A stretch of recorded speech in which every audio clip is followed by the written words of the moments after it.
মাছে ভাতে আমরা বাঙালি। আরও যদি হয় নদীর ধরা মাছ, তাহলে তো দুমুঠ ভাত বেশি খাওয়া যায়। ছোটো ভাসুর নিয়ে এসেছিলো অনেকগুলো মাছ ধরে, তো সেগুলোই এখন ভাগযোগ করা হচ্ছে। আর প্রত্যেক দিন এতগুলো করে মাছ কিন্তু আমাদের বাড়িতে আসে। আর সেটা হচ্ছে ধরে আমার ছোটো ভাসুর আর হচ্ছে আমার বড় দেওর। তো আজকেও অনেকগুলো মাছ এনেছিল, তো সেটাই ভাগযোগ করছিল 3 ঘরে, মানে আমার বড় যাকে দেবে, আমাকে দেবে, আর হচ্ছে আমার ছোটো ভাসুররা রাখবে। তো এখানে 3 ভাগ করছে। আর এখানে কি কি মাছ ছিল তোমাদেরকে বলি। বাটা পুঁটি মাছ আর বড় সরপুঁটি হয় সেটা ছিল। আর আগের দিন ধরা হচ্ছে ওই দেশি যে কই মাছ ছোট ছোট, সেগুলোও ছিল। আর প্রত্যেক দিন কিন্তু এরকম মাছ ধরে নিয়ে আসে, আর আমরা সবাই মিলে যখন বেশি থাকে তখন সবাই মিলে ভাগযোগ করে খাই।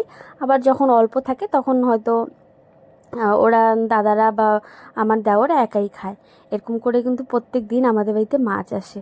আর কে কে এরকম নদীর ধরা মাছ খেতে ভালোবাসো অবশ্যই কিন্তু কমেন্ট করো। আমি তো মাছ খেতে এমনিতেই ভালোবাসি, আর যদি এরকম নদীর ধরা মাছ হয় তাহলে তো যেন একদম সোনাতে সোহাগা এরকম হয়ে যায়। তো এই যে মাছগুলো দেখে যে এত খুশি লাগছে, খাওয়ার থেকে বেশি না এই জ্যান্ত মাছটা দেখাটা বা হাতে ধরাটা ভীষণ ভালো লাগে। তো মাছগুলো দিয়েছে ঠিকই, কিন্তু আমি কাটিনি, মাকে দিয়ে কাটিয়েছি। কারণ আমাকে দিয়েছিল সব থেকে বড় যে মাছগুলো, সেই মাছগুলো দিয়েছিল। আর ওরা ছোট ছোট মাছগুলো ওগুলো ভাগ করে নিয়েছে। আর কই মাছ কাটতে খুবই কষ্ট হয়। তো আমার ছোট ভাসুরের যে ওয়াইফ, ও কিন্তু মাছ মানে কাটতেও চায় না, একদমই কাটে না, আর খেতেও ভালোবাসে না।